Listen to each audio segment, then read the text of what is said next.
No todos los universos son precisamente buenos o felices. Ya que, en un multiverso infinito, existen historias que, desde su concepción, están destinadas al desastre y miseria. Pero eso no es algo malo, al contrario, enriquece más las historias. No en todos los universos, existe un final feliz al final del túnel. Por eso les doy la bienvenida a esta historia, titulada como ¿Qué hubiera pasado si Vegeta ganaba? Los acontecimientos de este universo transcurrieron con total normalidad, hasta el punto en el cual Vegeta, al recibir de lleno el ataque de la Genkidama en su cuerpo y lograr sobrevivir. Aquí es donde comienza la bifurcación. El príncipe, al salir de los escombros, se dirigió furioso, con una ira que no podía contener en su cuerpo. Estando a punto de explotar y mandar todo al carajo, pero aún conservaba algo de autocontrol. Fue así de cómo se dirigió hacia Gohan, para eliminarlo y ya reducir las defensas de la Tierra y esa posible potencial amenaza, pero aquí lo que acontece es que Yajirobe, que se encontraba viendo todo escondido detrás de una roca cercana, estaba paralizado del terror, siendo que el humano no podía ni mover ni un solo músculo de su cuerpo. Por ende, el guerrero dejó que su cobardía tomara el control de su cuerpo y no intervino, para salvarle la vida al hijo de su amigo. Mientras que todo ello acontecía, Goku se encontraba aterrado genuinamente, ya que sabía que ese Saiyajin acabaría con la vida de su hijo y él no podía hacer absolutamente nada, comenzando luego de muchos años a llorar, por el miedo e impotencia de no poder intervenir. En otro lado se podía ver a Krillin paralizado del miedo, por el hecho de que él no podía intervenir, sintiéndose como un inútil y una carga, y temía no solo por Gohan, sino por ellos. Vegeta, una vez que se encontró frente a un Gohan aterrorizado, optó por darle una paliza, antes de acabar con él. Golpeándolo de una manera intensa y sádica, para descargarse con el híbrido, de toda la humillación y vergüenza que tuvo que pasar por un Saiyajin de clase baja y unos humanos que eran insignificantes. La paliza se mantuvo durante varios segundos, hasta que finalmente Gohan no se movió, ni emitió sonido alguno, habiendo muerto durante esa paliza de un Vegeta que no se contenía. Y al Saiyajin híbrido, al estar desbordado de miedo, no tuvo arranques de ira, que lograran fortalecerlo. Para Goku presenciar esa escena, fue algo que lo marcó profundamente, arrepintiéndose de su debilidad y estupidez al él siempre preferir luchar sin pensar en el bienestar de los demás. Comenzando a sentir una mezcla de emociones, desde la tristeza, miedo, hasta una furia animal, levantándose con su máximo esfuerzo al dolerle como el infierno cada parte de su cuerpo, al tener casi todos los huesos de su cuerpo rotos. Vegeta, que estaba dando cuenta de que Kakaroto comenzaba a aumentar su poder de 5 unidades, hasta 50, 100, 400 unidades y más, a pesar de no sentir su ki. Notó eso, al ver cómo las rocas de su alrededor comenzaron a flotar, y el ambiente a su alrededor comenzaba a cambiar. Vegeta para ese punto tenía como aproximadamente unas 1200 unidades de poder, eso es al menos para mí de que Vegeta rondaría por ese nivel, al notar que si dejaba que Kakaroto siguiera aumentando su poder, pronto sería su fin. No se anduvo con rodeos y se dirigió corriendo a toda velocidad hacia el Saiyajin criado en la tierra, y cuando estuvo frente a él, con su mano atravesó su pecho, justo en el momento en donde las pupilas de sus ojos comenzaban a ponerse de un color verde y su ki había aumentado hasta las 700 unidades. Goku, al ser atravesado, rápidamente perdió el color verde en sus pupilas y su ira se detuvo abruptamente, y al unísono su poder comenzaba a descender en picada. Y una emoción de miedo, desesperación y tristeza se hizo presente en él. En sus últimas palabras, antes de fallecer, le dijo a Vegeta: "Eres el más poderoso". Falleciendo, luego de decir esas palabras, el cuerpo de Goku cayó al suelo inerte, y el ambiente se quedó en completo silencio. A la lejanía se podía ver a Krillin aterrorizado y desesperado al presenciar esos acontecimientos, siendo que ya no tenía deseos de seguir luchando, al preferir aceptar su inevitable destino. Vegeta se dirigía a paso lento hacia él, cuando llegó comenzó a darle una paliza, pero contenida para no asesinarlo de inmediato, prolongando su sufrimiento durante algunos minutos, y cuando estuvo satisfecho, simplemente lo decapitó con un golpe de su mano. Muriendo en el acto, Krillin para ese punto solo tendría unas 50 unidades como mucho. Vegeta, una vez que logró efectuar su venganza, se rió como un completo lunático, estando extasiado de poder haber acabado con esas sabandijas, y luego de calmarse un poco llamó a su nave, para escaparse de la Tierra, aunque estaba molesto de no tener las suficientes energías para destruir la Tierra en ese momento, pero no importaba eso, ya que eventualmente volvería y destruiría la Tierra. La nave llegó y el Saiyajin de élite se subió a la misma y partió con dirección a uno de los planetas de Freezer. Lo que el príncipe Saiyajin no sabía, es que, al asesinar a los guerreros de la Tierra, no solo había sellado su destino, y el de la Tierra, había condenado al universo entero. Cuando la nave de Vegeta partió hacia el espacio, salió de una roca, el cobarde de Yajirobe, sintiéndose fatal por su no intervención. Todo transcurrió con normalidad, hasta el punto en el cual Vegeta finalmente llegó a Namekusein con un poder de 23.000 al ser ligeramente inferior, al recibir un poco menos de daño que en la historia original. Apenas llegó a Namek, se encontró con Kui, un sujeto que odiaba, al verlo lo confrontó y eliminó fácilmente. Para posteriormente dirigirse hacia una aldea namekiana, comenzando a asesinar de manera brutal a cada uno de los namekianos, no sobreviviendo ninguno. Agarrando la esfera del dragón de 4 estrellas y la lanzó al fondo del lago, que estaba cerca de la aldea, para que no sea encontrada fácilmente. Lo que hizo luego Vegeta fue ocultarse y disminuir su ki, al aprender a controlar su ki sin la necesidad de utilizar algún rastreador, luego de su batalla en la Tierra. Posteriormente, el príncipe Saiyajin se encontró a Dodoria, lográndolo emboscar y acabó rápidamente con su vida, al ser superior. Tras un rato se enfrentó a Sarbón, siendo que, durante el principio del combate, Vegeta llevaba la ventaja, pero eso no duró mucho tiempo, al Sarbón transformarse y darle una paliza al Saiyajin orgulloso, que lo dejó al borde de la muerte y más herido que en el canon, al ser un poco más débil.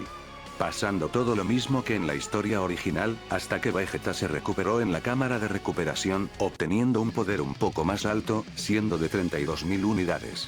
Tras haberse recuperado, dentro de la nave de Freezer creó una distracción y se robó las 6 esferas del dragón, y escapó a toda velocidad hacia otro lugar, estando confiado por tener casi las 7 esferas del dragón.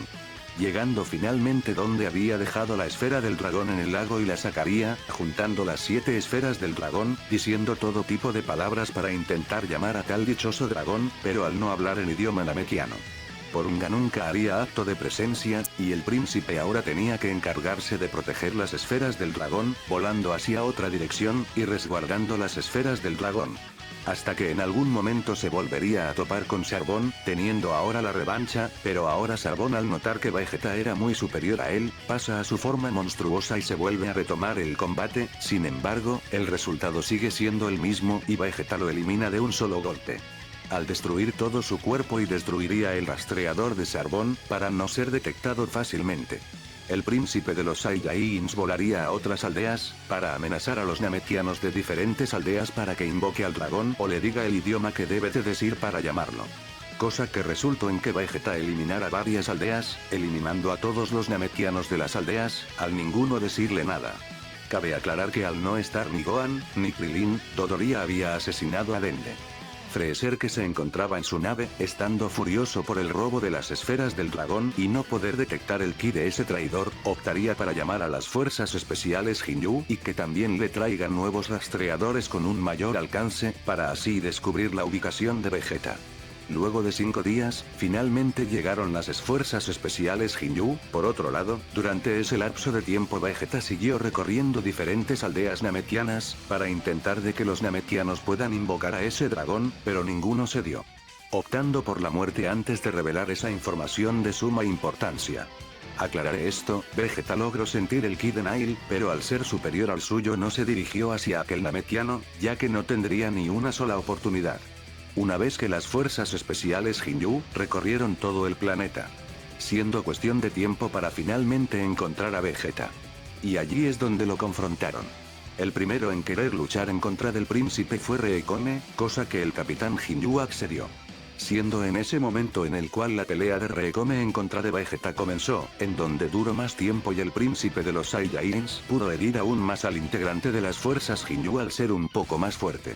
Pero a pesar de que Vegeta fue con absolutamente todo desde el inicio, utilizando estrategia y diferentes técnicas, luchando de una buena manera, lográndole asestar unos buenos y potentes golpes en su adversario, no fue suficiente para vencerlo, pero Vegeta aquí era más consciente y al usar más la cabeza y recordar las técnicas que había visto en la Tierra, el príncipe de los Saiyajins pudo usar el Taioken, logrando cegar momentáneamente a su oponente y le lanzó un Kiensan, logrando cortar a Reikome en 2, y tuvo la increíble suerte de cortar a Guldo, al tomarlo de sorpresa.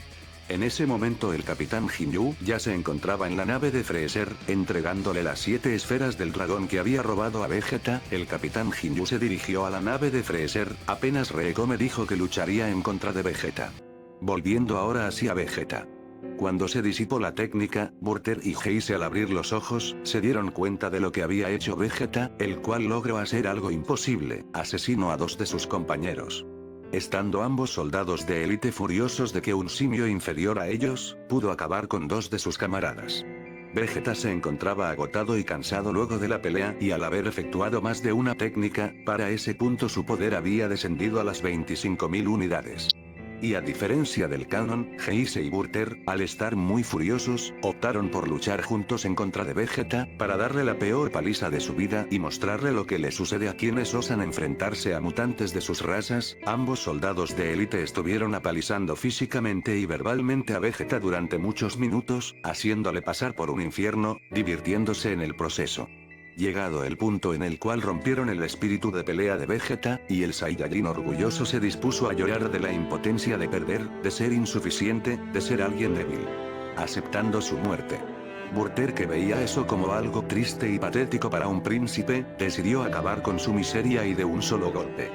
Le rompió el cuello, muriendo Vegeta de manera lenta, y siendo así como se terminó todo. Freezer durante un par de días, se encargaría de amenazar y eliminar a los Namekianos que no quieran darle información para que pueda invocar al dragón, yendo aldea por aldea personalmente, al estar furioso y ansioso de poder pedir su deseo de la inmortalidad. Siendo así que en algún momento llegaría a la aldea en donde se encuentra el gran patriarca y Nail protege esa aldea. Para ese punto quedarían con vida muy pocos Namekianos en todo el planeta. Y Nail se encargaría de dar su vida para que aquel monstruo no consiga su objetivo, ocurriendo la pelea de Nail en contra de Freezer, pero aquí Freezer, al estar más furioso y frustrado, decide acabar con la vida de Nail rápidamente, no sin antes darle una breve paliza, logrando romper todos los huesos de su cuerpo, hasta el punto de estar tan débil que ni su regeneración namekiana fue suficiente. Eliminándolo de un solo golpe. El gran patriarca, al ver como el fin ya estaba cerca, para evitar que ese demonio siga haciendo de las suyas, opta por terminar con su vida, con sus propias manos, así no cumple con su malévolo deseo, y en ese momento las esferas del dragón que estaban cerca de Freezer se convierten en piedras. Freezer, que, para ese punto de la historia, ordenó a todos sus soldados que entren a su nave, y la nave se aleja de Namek y Freezer en primera forma que se encontraba fuera de la atmósfera del planeta, carga una supernova con un poder considerable al núcleo del planeta y lo hace estallar en algunos minutos, entrando a su nave y yéndose del lugar. Lastimosamente en este universo Freezer ganó, Namek no existe, la Tierra se quedó sin guerreros poderosos y sin esferas del dragón, es posible que quizás en algún día Freezer llegue a la Tierra o no. De igual manera este universo está condenado, ya que Freezer seguirá con sus negocios y conquista universal y ya no queda nadie en el universo para que le haga frente. Solo es cuestión de tiempo para que Freezer conquiste todo el universo 7. Y en la Tierra no le espera algo mejor, puesto que en menos de 5 años serán despertados los androides número 17 y número 18, la Tierra y humanidad está condenada a la extinción. Al menos que aparezca alguien que se interponga ya sea en la Tierra o el universo, pero eso es lamentablemente algo imposible. Este es uno de los tantos universos desesperanzadores que existen en la infinidad del multiverso existente. En donde una sola acción cambió el rumbo de un universo entero para peor. Todos están condenados y ya no hay salvación para este universo. Muchas gracias por ver la teoría, los invito a que se suscriban, compartan el video, así llega a más personas y continúo con las teorías, y las traigo en un menor tiempo. Les vengo a agradecer a aquellas personas que se han convertido en miembros del canal, muchas gracias por su apoyo que le brindan a este canal. Sin su apoyo la creación de estas teorías no sería posible. Si quieres ver contenido exclusivo, teorías exclusivas y ver los vídeos antes que el resto, pueden hacerse miembros. Eso ayuda al mantenimiento del canal y cada vez traerles más contenido a ustedes.